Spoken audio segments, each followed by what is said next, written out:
And we are live. Hey guys, this is Ruben from Dubb's podcast Connection Loop. Today I have Julian Sado with me, and we're going to get into a topic that not a lot of people are talking about right now, definitely in the corporate world, which is spiritual mindfulness. So behind you, I see, is it a statue of Buddha and katana swords? I don't know. That sounds like a great yin and yang here, a great Yes, starting off yes, point. that's funny. You see that. Not a lot of people ask about that, but a lot of people assume. A lot of people assume I'm Buddhist. A lot of people Yeah. assume I'm violent. But yeah. So Yeah, it's a great I assumed you just went to Pier 1 Imports. Or No, actually, whatever's left of it. right. No, that's true. It's gone, right? So yeah, everything's online now. Everything's Amazon, if you will. Yeah. So, please start with a little bio of yourself. Love to learn more, and then let's get into this. Well, with bios, usually I get really overextended on that, so I'll try to make it short. But Okay. basically, bottom line, I grew up in Los Angeles, so college wasn't my focus. It was entertainment industry, so I was heavily involved in entertainment. Been talent agent, worked with Jennifer Lopez before she was J Lo. My cousin's a rapper. I was working with him, Tone Loc. I don't know if anyone's old enough to remember who he was in the '80s with Wild Thing. I became a talent agent, worked with Tracy Spencer and all these other well-known celebrities. Then I really got disenchanted with that and got into kickboxing instructing because I used to be a kickboxer. So ended up building my own empire of kickboxing programs throughout California. Ended up training celebrities, getting back in the entertainment industry, worked with a lot of celebrities. And then I got out of the industry after getting married because I was going to a theological church that basically said that my world was not conducive to marriage. So I got in this life insurance, which it was the worst thing to do when you come from the egocentric place of entertainment and being a fitness trainer and then going into life insurance, trying to talk about if you die, buy my product. I lost all my friends. I was distraught. I was lost. I was wearing dress shoes and suits after, making over six figures, teaching kickboxing on movie sets and stuff. So I was depressed, suicidal. I was suicidal. I tried to commit suicide. Well, I didn't try. I almost did. And then something spiritual happened. And I met Jim Rohn. A lot of people don't know who he is. Not the newscaster from sports, but the guy who was a business philosopher. He was kind of like a Zig Ziglar. Just got me really involved in the mind science and pointed me in NLP practitioner, pointed me in behavioral science, and really started talking to me about things that I never heard of before, and introduced me to people that I never thought I would meet. Lived in Sedona, Arizona, who were amazing wordsmiths, but mindful people that focused on things that I'd never heard of. And when I combined that with my theological training, I ended up seeing a difference in the way I thought, and I ended up focusing on NLP and behavioral science, and just continued studying that as I've been in corporate America ever since. So that's my life in a nutshell. That was amazing. Yes, I have heard of Tone Loc, and I I'll start with the easiest one, and I recently saw him in a Jim Carrey film, and I Yeah. was reminded that he was in that in Ace Uh-huh. Ventura, which I think he Mhm. did a really good job in. And he Yeah. also has as a drummer, he has one of my favorite fills in a song. So Okay. it's a great one. I'm gonna hear I that song all day in my head now. Thanks, Steve. Yeah, but on a more serious note, I really appreciate the journey, the spiritual journey that you speak of going from a place of the aesthetic to a place of the mindful, and the inner connected to the outward. And I think that's a magnificent process. And I think there's a world where all of these things exist, whether it's Yeah. entertainment or expression or art or the movie industry, and also meditation and mindfulness. So it's so nice to hear that evolution that you went through, and that where you landed now, because that's frankly what created you to be who you are right now. So Exactly. kudos to you for that process. And what would you say your catalyst point was? What was that aha moment? You mentioned a couple of spiritual awakenings. I'd like to understand what those were for you. Well, yeah, the spiritual awakening is really powerful for me. Is when when you're at your rock bottom, it's when your ego is separated from yourself. It's like getting rid of your ego is the key to really understanding what you need. And when you're always focusing on what you want, for your own purposes and own desires, you kind of lose sight of really the spiritual side of life. And I think what happened was I just got so broken where I felt so lost that I didn't have anywhere to turn, but only internal. I mean, it wasn't about my car. It wasn't about who liked me. It was like, I'm lost. I have nowhere to turn. I don't have the answer. And once you realize you don't have the answer, that's when you get the answer. And I think, and that's that's where it ties into corporate too, because as leaders, we tend to always want to act like we have the answer or we know. And I almost equate that to an ant. If you look from afar, you look down on a bunch of ants, and this one ant that crawls up on a piece of a tall grass and looks around and says, "Oh, now I know what life is because I can see everybody from afar." But you're just an ant. You really don't know. You think you know. But not knowing and being humble enough to know that I really don't have the answers is the first place to really be open to learning. I think ego makes us feel like we have to know the answers, and we really don't. And even though we know stuff now, we really don't know, because Newtonian physics was everything for us, and now we have quantum physics, which says no, Newtonian physics doesn't really exist. It's the quantum physics is now the new physics, and that's really what life is now. We realize we are nothing. We're just energy, and even science has proven that, and spirituality has said that for millennia, that we're just energy. We're just waves of energy that create a vibration, and that vibration creates a persona, and people pick that up, just like music, the tone, the beep, beep, boom, boom. That makes you feel something. Well, so do I. Me interacting with you makes you feel something because I have a vibration. And so science is proving that, but every religion has talked about it since the beginning of time, that we are nothing but spirit or energy. So that's what I think. That was my turning point, and I kind of added a little to that. Sorry. Yeah, I think that one of the most magnificent places to start from is the Socratic thing of all that I know is that I know nothing. Yes. Mm-hmm. Because for Socrates to say that and to have that level of humility with all the things that he knew in the time that he knew them, says a lot. And I think it really speaks to the idea that, we are an open mind and we are an open vessel for information and for what you speak of, which is energy.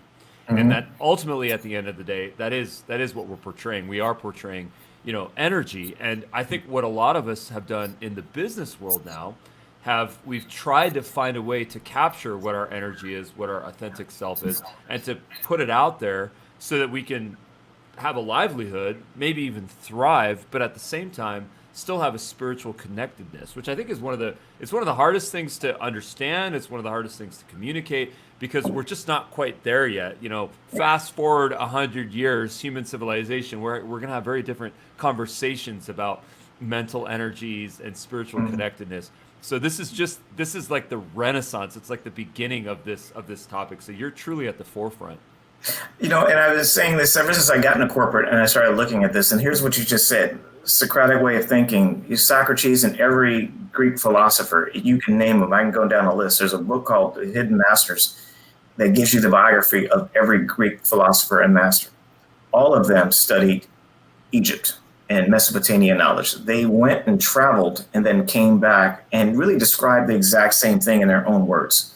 So it's like, we tend as humans, we actually put an image to everything. We have to tag everything. So if I say spirit or energy, people think I'm a New Age. If I say Holy Spirit, you think I'm a Christian. But we're talking the same thing. It's like agua, water. And we separate that and we say, well, you're a Christian, you're a spiritualist, but we're talking the same exact thing. And so to your point, we also do the same thing with work. We think my work life is different than my spiritual life on Sunday, but you're there in both places. So it's no separation. It's 100% both at the same time. And so that's what people that's where you said we have this cognitive dissonance of confusion, but it's really because we've gotten a consistency of separating and splicing things when it's really one thing. And I think that's one of the things that's going to happen in the next 10 years. You're already seeing it now.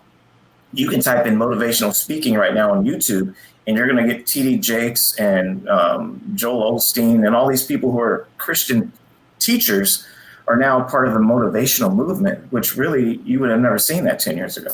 And what was that book that you mentioned? I want to make sure I grab it. It's called Hidden Masters. I don't know the author, but I can send it to you. I don't know the author offhand, but it's a great book, a short biography on every Greek philosopher and what they studied and their philosophy behind why they said what they said. Amazing. Very cool. Mm-hmm. And how is it that you kind of apply all of this into your business and your practice right now? What is your flow? What is your process?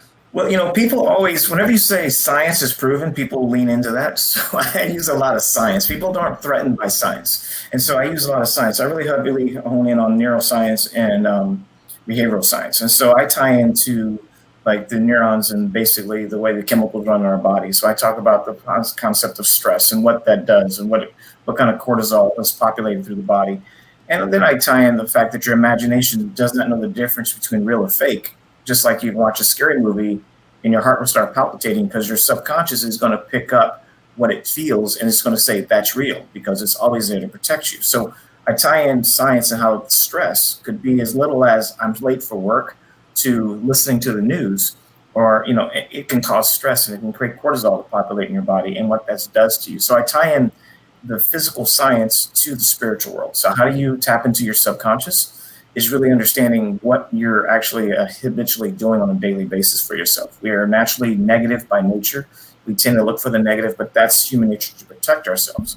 But if you start walking yourself backwards, you realize the threats that I see as threats aren't threats. They're just experiences. And so I change wording, and that's the NLP in me. I change the wording around where this isn't a problem. This is just an experience. And so I can look at it from a third person. So I teach you how to relieve some of that emotion, and so you can bring down the cortisol and think more rationally. And I teach people how the brain works when they're leading people. Like, for example, a leader will go and talk to their employee and say things like, you have to get this done. I need you to get this done today.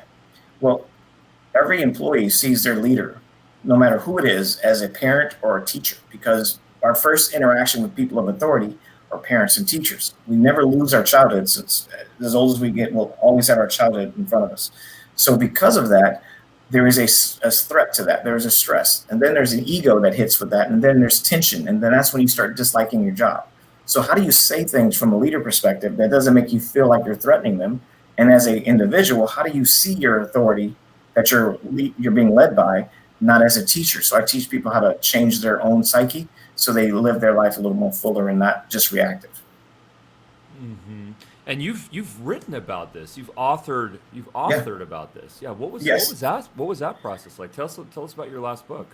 Well, the book they're talking about going through childhood. That pulled out was something I totally forgot about from a psychology. We say that our bodies, our brain hides us from emotional stress and dangers. And there was a point in my life where my father pulled a shotgun on me when I would ditch school, and literally was going to say he was going to kill me with a shotgun. And that was another one of those moments where I put a gun to my head and I wanted to kill myself, but something happened that stopped it. And it was really one of the turning points in my life that changed me from my original first name, and I made the name up, Julian, and I've been living by that name ever since. But I talk about the psychology of how that actually reinvented me and helped me become a different person. And so I talk about the science of that, how the brain doesn't know the difference between real and fake. And so when I imagined what I wanted to be, I started emulating behaviors that dictated that. And so most of us live in behaviors of what ifs and what will go wrong. But if you live in a behavior of what I want because I deserve and I'm worthy of it, then your whole life changes. And that's what I talk about in that book.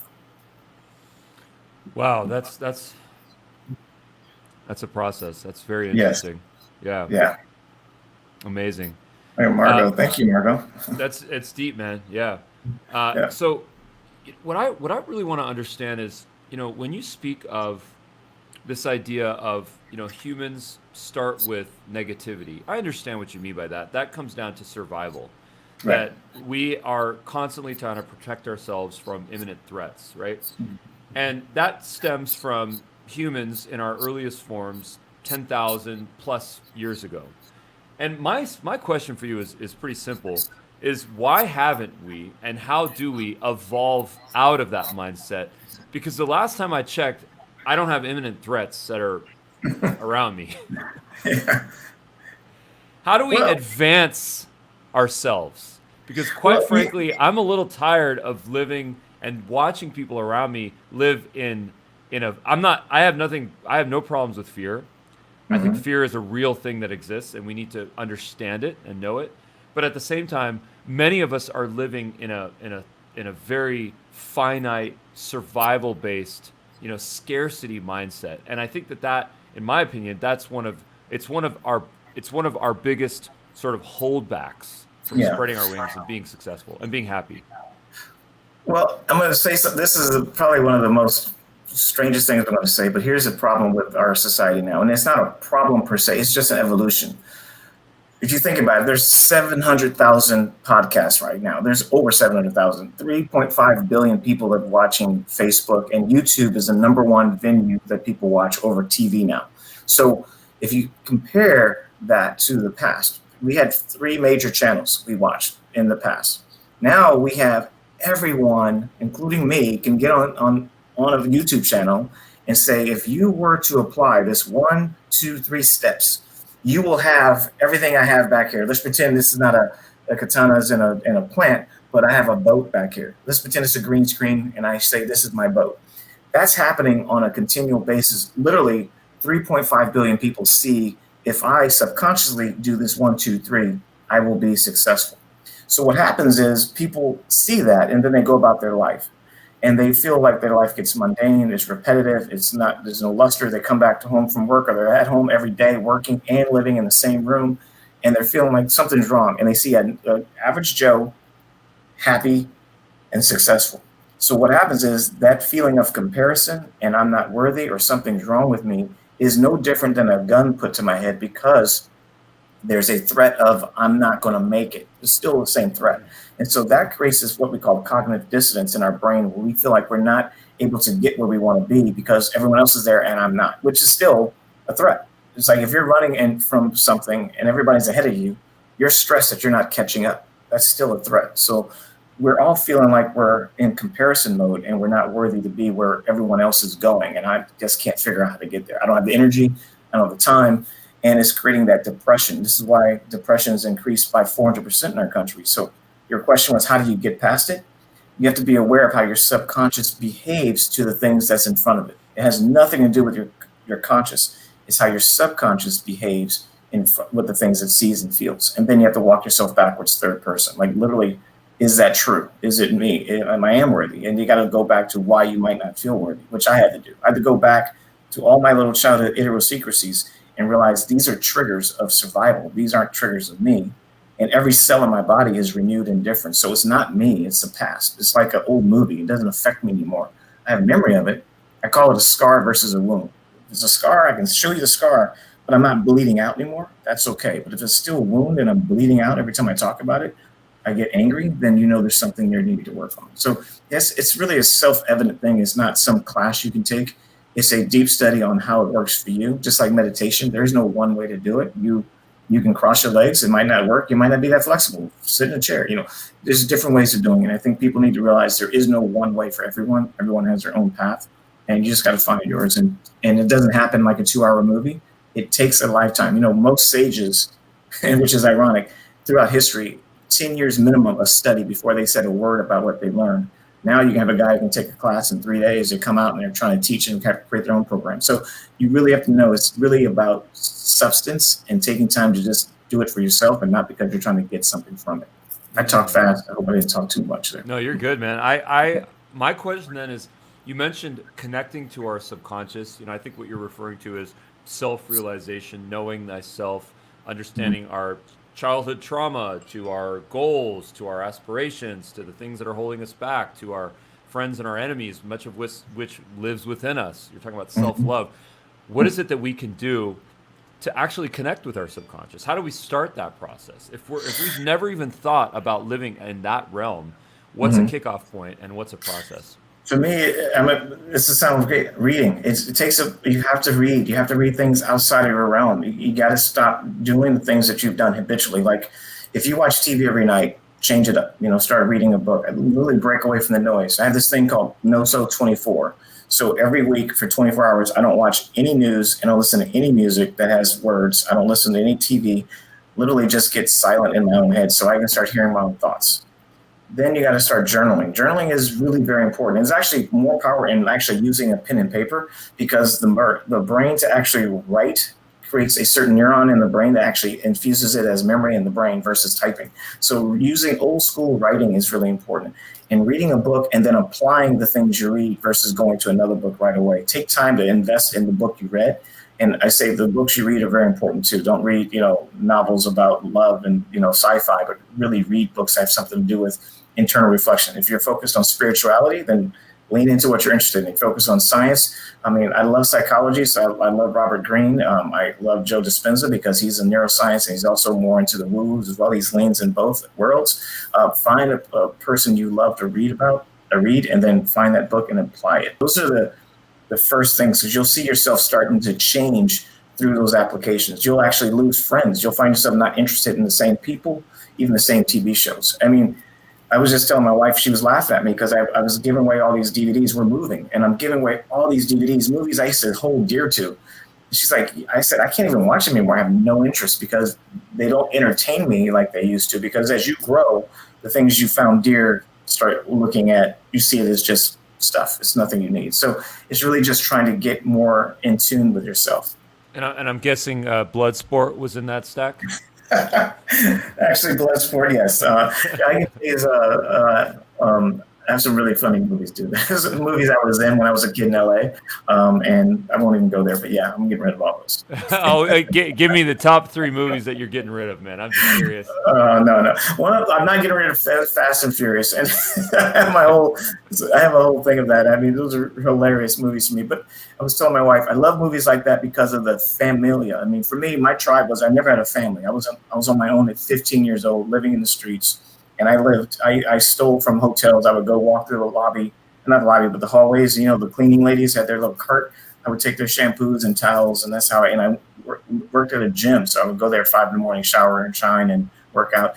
But I lived in my car, which is a Fiat X19, until I was 16. For almost 9 months, I lived in a car and got my first apartment at 16. And I've been alone ever since. And so so for me, after my father pulled the gun, that's what prompted that. But tribal, having a lack of family was always been this weakness in me. So I've always admired family, like people that are so close that you'll never break that tie. And so I have this thing where I say your struggles become your strength. And that's where I met Raquel. I created a tribe. I have an inner circle meeting every Tuesday morning at 6:30 where we meet. I have people from all over the world, and we're so close because we don't record it. Everybody's free to talk about anything. It's not scripted. We don't know what we're going to talk about, but I tie in science and psychology, and everybody ties in something. But tribal struggle for me as a child was my biggest thing. And so that becomes my biggest desire. And so I've used that to create my own tribe. And so I say that's my biggest movie I won't let go of. I have all the Fast and Furious only because of his love for family. And so I just always appreciate that. I can't believe I just told that out loud. Hey, listen, the legacy there is truly based on perseverance, and it's based on tribe and family. And I think that these are some of the most important things that we can have right now. They used to say that blood is thicker than water. I have no idea what that means. That means nothing to me anymore. Scientifically, it is blood is thicker than water. They found out that the heart has 400,000 neurons, neuron-like cells that act like a neuron. They literally are brain-like cells and literally your heart is 5,000 times stronger in electromagnetic energy than your brain. So what you feel, people pick up. And like I said, throughout history, every religion talks about this, and that's where blood is the energy source, because blood, it does carry electromagnetic energy that is so much more powerful through the heart than it is through the brain. So thinking here is one thing, but the emotions carry your desires and also carries out your behaviors. And so that's what's important about understanding how to tap into your subconscious, because that's where your heart really lies. Your true motives lie in your subconscious, basically. It's amazing that when we can truly understand, chemicals and energy, it's such an amazing starting point to understanding ourselves, and from that, we can truly understand how it all connects to something much larger, which is something that I like to talk about a lot, which is this interconnectedness that we all have. Yes. This unified theory that I'm a massive, massive proponent of. And I try not to get too new agey about it because I think, sometimes it kind of throws people off. But at its core, we are, at the end of the day, what we're doing is we're sharing energy, we're sharing our light, we're sharing our stories with other people, and we're connecting. So you just said something really funny. You said something really funny. You said people get weird with new age, but here's the thing. If you go see a comedian, you will pay top dollars to go see a really funny comedian. because they tell stories and Yes. they give energy and they use body language. That is picked up and you pick it up, and guess what happens? You start imagining things and then you start laughing, and they can say things that you and I can't say in public in a straight face, but they can say it in a comic way with certain body language and tones and a story, and we can embrace it and accept it. And that's power, and that's magic, and that's woo-woo, and that's new age. And it's really, we live it every day. We just act like we don't because we put a new word to it. We call it something else, but it's the same thing. Like agua, water. We say the same thing. We just filter it through a different lens so we can accept it. But once we realize it's no different, then we realize everything is woo-woo, everything's spirituality. No matter what, we're all just vibrational energy that looks solid, that really isn't. Real quick, a really good movie to look at is one called, it was from the 80s, called What the Bleep Do We Know? It's a really old movie, but it was one of the first to really tap into this in the 80s when this started getting really big, getting into the corporate world. And it really was the precursor to corporate buying into mind science, emotional intelligence, and all those kind of things. What the bleep do we know? Yeah, what the bleep do we know? New version's called Heal, I think it is, on Netflix. But it really talks about the mind and how the mind, really, in the heart, what you feel really affects the cellular structure of your body, in your blood, your chemical reaction, and all that creates is cellular growth or the construction or restriction. And that is where illness starts, and illness starts with inflammation and stress. Well, stress and inflammation go hand in hand. So it really is a part of our society now, and doctors are starting to pick it up, and doctors are really struggling with it because it really goes against everything they've ever learned, but they're seeing it really is tying into mental and spiritual and physical health all tied into one. Love that. Final question for you is, what is stress and how do we overcome it? Great question, and it's really a simple answer. Anything that goes against comfort is stress. Now, stress is not wrong. Stress is how you view it. So put it this way, anything that you deem as something that's discomfortable is probably best to put it this way. Adrenaline and cortisol do the exact same thing to the body. If I'm about to get on a roller coaster and I'm stressed about it, that's okay. That's a fun stress. But I know that I'm coming out of it. It's when stress lingers is the problem. When you say, this always happened to me, or I can never get this out of my head, or these people drive me crazy. And it's like your life is a continuum. You're not looking at it as a moment. You're not looking at it that stress is part of life. It's like we tend to think, and I think we've been conditioned to think that it should be easy. This is why methods can take a pill and you'll feel better in 10 minutes. That's modern life, but stress is part of life. You're going to have a headache one day. You're going to have a bad day. You're going to have a good day. So getting over it is realizing it's temporal. You survived everything else in your life. It's just a matter of how you look at it and not think that you're not supposed to have stress. If you live life knowing that one day I'm going to meet this girl, I'm going to date her, and we're going to have some major blowouts, but I'll always be committed no matter what, versus how dare this person do that to me. That is understanding that stress comes with joy. It's part of the life. And so understanding there is no life without stress. Even the richest and the happiest people we see on TV and everything have stress. I was a coach. I still do life coaching. I coach a guy who's very well known. I have non-disclosures agreements, but who is a celebrity. And he's stressed because he has to sing the same song 180 times a year. It's no different than a person driving to work every day, right? The same type of stress. I got to do the same thing over and over. And it's stress, but how he sees it is, feel it, embrace it, and then acknowledge what it is, but realize it will change. And nothing lasts forever, and stop saying it's always happens to me, or, that kind of thing, being negative all the time.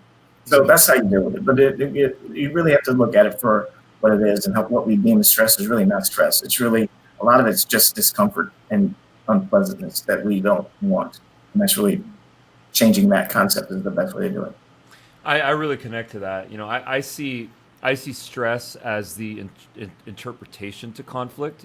There is conflict around us, which is inevitable. That's life. In fact, what we talked about earlier in this conversation is that it helps shape us, who we are as people. Mm-hmm. But the interpretation to that conflict, I think, is where all the beauty and where all the discomfort lies. So interpretation is key. Totally key. And our interpretation is like we're not supposed to have any stress. That's why this health industry has the biggest sales ever is because we think if I, and it really isn't you can take a walk and you're exercising. You don't have to, go to the gym. We feel like I have to go to the gym and exercise. You can exercise outside, do some push-ups. You're done.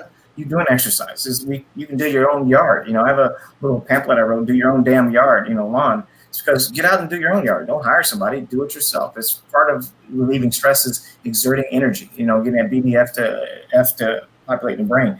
Getting that exertion is going to help with the cortisol and bring it down and also create dopamine. So that's the key to getting over stress. Amazing, man. Where can we learn more about you? I know you're big on LinkedIn, so definitely recommend that connection. LinkedIn, Julian Sado, because my first name is Fred, but I never use it, but I use it there. And then you go to where my site is called Pivot, the number 2, word change. So it's Pivot2Change.com, which is from a boxing term, pivoting to get a different result. So it's Pivot2Change or JulianSado.com, SADO is the best way to find me. Amazing, man. Thank you so much for your time. This was truly incredible. I really appreciate it. Well, hey, I woke up at 4 this morning. Well, I'm on the show today, so I was really excited about it as well. So thank you. Thank you so much for letting me be here. So nothing but great things about you. Thanks for your message and what you're doing for everyone out there. Thanks so much, man. Stick around. I want to keep talking. All right, sounds good.